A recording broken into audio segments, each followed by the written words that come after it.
Hi hello അസ്സലാമു അലൈക്കും. അപ്പോൾ എല്ലാവർക്കും പുതിയ വീഡിയോ ആയിട്ടാണ് ഞാൻ വന്നിട്ടുള്ളത്. ഹെയർ ബാൻഡിൻ്റെ 1 ഇയറിൻ്റെ ഹെയർ ബാൻഡ് ഇലാസ്റ്റിക്കിൽ എങ്ങനെ ചെയ്യാമെന്ന് എല്ലാവരും ചോദിച്ചിട്ടുണ്ടായിരുന്നു. അപ്പോൾ അതിൻ്റെ വീഡിയോ ആണ്. അപ്പോൾ എല്ലാവരും ലാസ്റ്റ് വരെ കാണാം. അപ്പോൾ നമ്മൾ കോട്ടണിലാണ് ചെയ്തെടുക്കുന്നത് ഇലാസ്റ്റിക്കിൽ. അപ്പോൾ ഈ ഒരു 34 ഇഞ്ച് ലെങ്ത്തും 2 ഇഞ്ച് വിഡ്ത്തുമാണ് നമ്മൾ ഇലാസ്റ്റിക് കൊടുക്കാനുള്ള പീസ് കട്ട് ചെയ്യുന്നത്. പിന്നെ ഇത് നമ്മൾ അതിമക്ക് കൊടുക്കുന്ന ഒരു ഫ്ലവറല്ല, ഒരു ഹെയർ ബാൻഡ് ആ ഒരു മോഡലായിട്ട് കൊടുക്കുന്നത് ഇങ്ങനെ ഒരു ലീഫ് പോലെയാണ്. അപ്പോൾ അതിനുള്ള പീസാണ്. 20 ഇഞ്ച് ലെങ്ത്തും 23 ഇഞ്ച് വിഡ്ത്തിലുമാണ് നമ്മൾ മെറ്റീരിയൽ എടുത്തിട്ടുള്ളത്. അപ്പോൾ ഒരു 3/4 ഇഞ്ച് പിന്നെ ഒരരികിലും 1.5 ഇഞ്ച് സെൻറ്ററിലുമായിട്ട് മാർക്ക് ചെയ്തിട്ട് അതിനെ ഒരു ലീഫിൻ്റെ ആ ഒരു ഷേപ്പാക്കിയിട്ട് നമ്മൾ കോണാക്കിയിട്ടുണ്ട് കട്ട് ചെയ്തെടുക്കുകയാണ് ചെയ്യുന്നത്. ഇതൊക്കെ പാറ്റേൺ ഉണ്ടാക്കി വെച്ചാൽ നമുക്ക് സിമ്പിളായിട്ട് ചെയ്തെടുക്കാൻ പറ്റും കേട്ടോ. അപ്പോൾ ഒരു പാറ്റേൺ ഉണ്ടാക്കി എടുത്ത് വെച്ചാൽ മതി. അപ്പോൾ എപ്പോഴും നമുക്കിത് 4ആയിട്ട് മടക്കണം. ആ ഒരു 4ആയിട്ട് ഫോൾഡ് ചെയ്തിട്ടാണ് നമ്മൾ ഈ ഒരു കട്ട് ചെയ്തെടുക്കുന്നത്. അപ്പോൾ നമുക്ക് ആ ഒരു പോയിൻ്റ് അടയാളപ്പെടുത്തിനെ കട്ട് ചെയ്തെടുക്കാം. പിന്നെ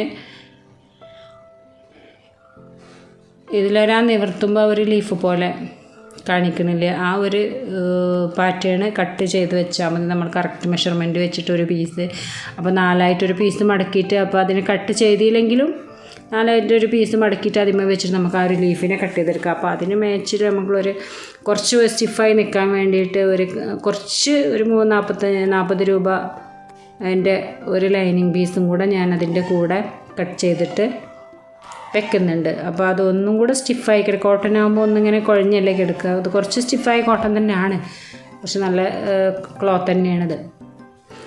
അപ്പോൾ അതിൻ്റെ ലൈനിങ്ങും കൂടെ നമ്മൾ കട്ട് ചെയ്തെടുത്തിട്ടുണ്ട്. പിന്നെ നമ്മൾ എലാസ്റ്റിക് 1/2 ഇഞ്ച് കനത്തിലുള്ള എലാസ്റ്റിക് 17 ഇഞ്ചാണ് 1 ഇയറിന് വേണ്ടത് കേട്ടോ ലെങ്ത്ത്. നേരെ മറിച്ച് ഒരു 2 ഇയർ 3 ഇയറൊക്കെ ആകുമ്പോൾ ഒരു 18 ഇഞ്ച് അങ്ങനെയൊക്കെ എടുക്കാം.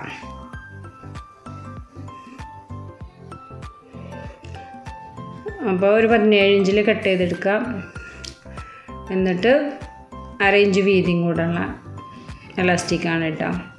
അപ്പോൾ നമ്മൾ സ്റ്റിച്ച് ചെയ്ത് തുടങ്ങാം. നമ്മൾ ആ ഒരു എലാസ്റ്റിക് വെച്ചിട്ട് അതിനേക്കാൾ ഒരു പോയിൻറ്റും കൂടെ കൂട്ടിയിട്ട് സ്റ്റിച്ച് ചെയ്തെടുക്കാം. നല്ല പീസിനെ എലാസ്റ്റിക് കൊടുക്കാനുള്ള ആ പീസിനെ സ്റ്റിച്ച് ചെയ്തെടുക്കുക. അതിന് ആ ഒരു 34 ഇഞ്ച് പറഞ്ഞാൽ 17 എലാസ്റ്റിക് വരുമ്പം ഒരു 35 ഇഞ്ച് അതിൽ എടുക്കുക ലെങ്ത്ത്. ഒരു 1/2 ഇഞ്ച് അതിൽ ജോയിൻ ചെയ്ത് പോകണം. 34 എടുത്താലും മതി. അപ്പോൾ നമ്മളൊരു സ്ക്രൂ ഡ്രൈവർ വെച്ചിട്ട് അതിനെ മറിച്ചെടുക്കുകയാണ്. കട്ട് ചെയ്ത ആ പീസിനെ മറിച്ചെടുത്തിട്ട് നമ്മൾ ഒരു പിന്ന് വെച്ചിട്ട് എലാസ്റ്റിക്കിൽ പിന്ന് വെച്ചിട്ട് അതിൻ്റെ ഉള്ളിൽ കൂടെ കോർത്തെടുക്കുകയാണ്. ഇപ്പോൾ ഫുൾ വീഡിയോ പെട്ടിട്ടില്ല കേട്ടോ. ഞാൻ എന്നെ കാണുമെന്ന് വിചാരിച്ചിട്ട് അതിനനുസരിച്ച് അഡ്ജസ്റ്റ് ചെയ്ത് വെച്ചതായിരുന്നു. അപ്പോൾ അതിന് ഫുള്ളായിട്ട് നമ്മൾ ആ ഒരു എലാസ്റ്റിക് അതിലൂടെ കോർത്തെടുക്കാം. ഇതിപ്പോൾ നമുക്ക് ഫ്ലവർ ഏത് വേണമെങ്കിലും കൊടുക്കാം കേട്ടോ. നമുക്ക് നെറ്റിലുള്ള ഫ്ലവർ ആണെങ്കിലും ഒക്കെ ഇതിൽ അറ്റാച്ച് ചെയ്ത് കൊടുക്കാൻ പറ്റും. ഇത് എലാസ്റ്റിക് നമുക്കൊരു 3/4 ഇഞ്ചിലും എലാസ്റ്റിക് കുറച്ച് വീതി കൂടിയ ഹെർബോ ആണ് വേണമെന്നുണ്ടെങ്കിൽ, ഈ ബാൻഡാണ് വേണമെന്നുണ്ടെങ്കിൽ ഒരു 3/4 ഇഞ്ചിലൊക്കെ നമുക്ക് എലാസ്റ്റിക് കൊടുത്ത് ചെയ്യാൻ പറ്റും കേട്ടോ. അപ്പോൾ 3/4 ഇഞ്ചിലൊക്കെ ചെയ്താൽ ഫ്ലവർ ഇല്ലെങ്കിലും നല്ല ഭംഗി തന്നെയാണ് പ്രിൻറ്റിലൊക്കെ ചെയ്ത് കാണാൻ അങ്ങനെ യൂസ് ചെയ്യുമ്പം. അപ്പോൾ അതിൻ്റെ 2 എൻഡിങ് വശം കൂടെ നമ്മൾ നല്ല കറക്റ്റായിട്ട് വെച്ചിട്ടൊന്ന് ജോയിൻ ചെയ്തെടുക്കാം. നല്ല കെട്ടിട്ടിട്ട് ഡബിൾ സ്റ്റിച്ചിട്ട് എടുത്തിട്ട് എടുക്കുക. എന്നിട്ട് പിന്നെ നമ്മൾ ആ ബാലൻസ് വരുന്ന ചുരുണ്ടെടുക്കുന്ന ആ ഭാഗങ്ങളൊക്കെ ശരിക്കും നല്ല വിടർത്തിയിട്ട് ആ ഒരു ജോയിൻ ചെയ്ത ഭാഗം കവർ ചെയ്തിട്ട് ഒന്ന് സ്റ്റിച്ച് ചെയ്തിട്ട് കൊടുക്കുകയാണ് ചെയ്യണത്. അപ്പോൾ ആ ഒരു ഭാഗം കുറച്ച് ബലം പിടിച്ചിട്ട് തന്നെ അതിൻ്റെ ഉള്ളിലാക്കിയിട്ട് ആ ഒരു തുമ്പ് കാണാത്ത രീതിയിൽ നമ്മളതിനെ ഒരു സ്ക്രൂ ഡ്രൈവർ വെച്ചിട്ട് കയറ്റി കൊടുത്താൽ മതി. അപ്പോൾ കറക്റ്റായിട്ട് അതിൻ്റെ ഉള്ളിൽ കയറിപ്പോവും. അപ്പോൾ നല്ല കറക്റ്റായിട്ട് കിട്ടിയിട്ടുണ്ട്. അപ്പോൾ ആ ഒരു എൻഡിങ്ങും കൂടെ നമ്മൾ ക്ലോസ് ചെയ്തിടാം. അപ്പോൾ ആ 2 പീസും മേലേക്ക് വരും. ഒരു പീസിൻ്റെ മേലേക്ക് വേറൊരു പീസ് വന്നിട്ടുണ്ടാവും. അപ്പോൾ നല്ല ഫിനിഷ് ആയിട്ടുള്ള ഹെയർ ബോ ആയി.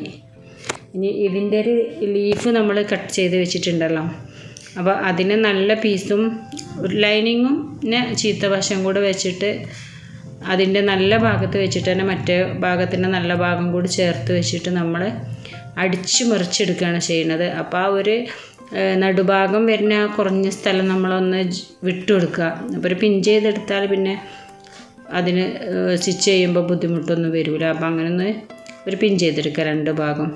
എന്നിട്ട് ആ ഒരു 1/2 ഇഞ്ച് തുമ്പ് വിട്ടിട്ട് അവിടെ ഒരു കെട്ടിട്ടിട്ട് സ്റ്റിച്ച് ചെയ്തെടുക്കുക. അപ്പോൾ കോർണറൊക്കെ കളയാതെ നല്ല ഫ്രീ ഫിനിഷിങ്ങിൽ തന്നെ സ്റ്റിച്ച് ചെയ്തെടുക്കുക. അപ്പോൾ എന്ത് ഒരു പണിയാണെങ്കിലും നമ്മൾ എടുക്കുമ്പോൾ അതൊരു ഫിനിഷിങ്ങിൽ ചെയ്തെടുത്താലോ അതൊരു ഭംഗിയാണ്. അപ്പോൾ അതിലൊരു കെട്ടിട്ടിട്ട് ഒരു ഇഞ്ച് ഭാഗം സ്റ്റിച്ച് ചെയ്യാതെ നീട്ടിയിടുക. എന്നിട്ട് ബാക്കി ഭാഗം കൂടെ ക്ലോസ് ചെയ്തെടുക്കുക.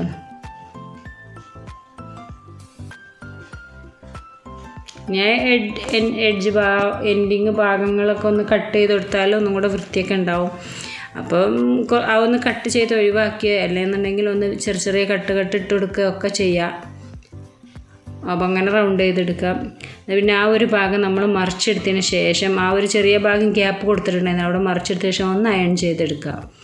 അപ്പോൾ അയൺ ചെയ്തെടുക്കുമ്പം അതിൻ്റെ ഒരു ഫിനിഷിങ് എന്തായാലും കിട്ടും. എന്നിട്ട് പിന്നെ നമ്മൾ ചെറുതായിട്ട് നമ്മൾ ആ ക്ലോസ് ചെയ്ത ഭാഗം ഉണ്ടല്ലോ ഹെയർ ബാൻഡിൻ്റെ, ആ ഭാഗം വെച്ചിട്ട് തന്നെ ഒന്ന് എന്താ പറയുക, നമ്മൾ സാധാരണ ഒരു കെട്ടിട്ട് കൊടുക്കണ പോലെ തന്നെ ആ ഒരു ലീഫിനെ കെട്ടിട്ട് കൊടുക്കുക. അപ്പോൾ നല്ല അടിപൊളി ഹെയർ ബോ ആയി.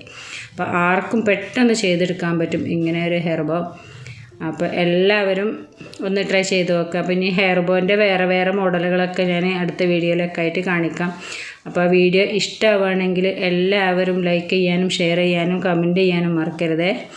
അപ്പോൾ സബ്സ്ക്രൈബ് ചെയ്യാതെ കാണുന്നവരുണ്ടെങ്കിൽ നമ്മൾ സബ്സ്ക്രൈബും കൂടെ ചെയ്ത് നമ്മളെ സപ്പോർട്ട് ചെയ്യുക. അപ്പോൾ പുതിയ വീഡിയോകളുമായിട്ട് വരുമ്പം ബെല്ലൈക്കൺ കൂടെ കൊടുത്താൽ നിങ്ങൾക്ക് നോട്ടിഫിക്കേഷൻ വരും, അപ്പോൾ കാണാം. അപ്പോൾ എല്ലാ മോഡൽ ഫ്രോക്കും നമ്മൾക്ക് അതിൻ്റേതായ മോഡലുള്ള ഹെയർ ബോ ഒക്കെ നമുക്ക് തന്നെ ചെയ്തെടുക്കാം. അപ്പോൾ ഷോപ്പിൽ പോയിട്ട് ചിലപ്പോൾ ആ കളറൊന്നും കിട്ടിക്കൊള്ളണമെന്നില്ല. അപ്പോൾ നമുക്ക് ആ ക്ലോത്ത് കൊണ്ട് തന്നെ ചെയ്തെടുക്കാൻ പറ്റും. അപ്പോൾ ഇന്നത്തെ വീഡിയോ സ്പെഷ്യൽ ഹെയർ ബോ ആണ്. അപ്പോൾ എല്ലാവരും പുതിയ വീഡിയോയുമായി വരുന്നത് വരെ എല്ലാവരോടും ബൈ.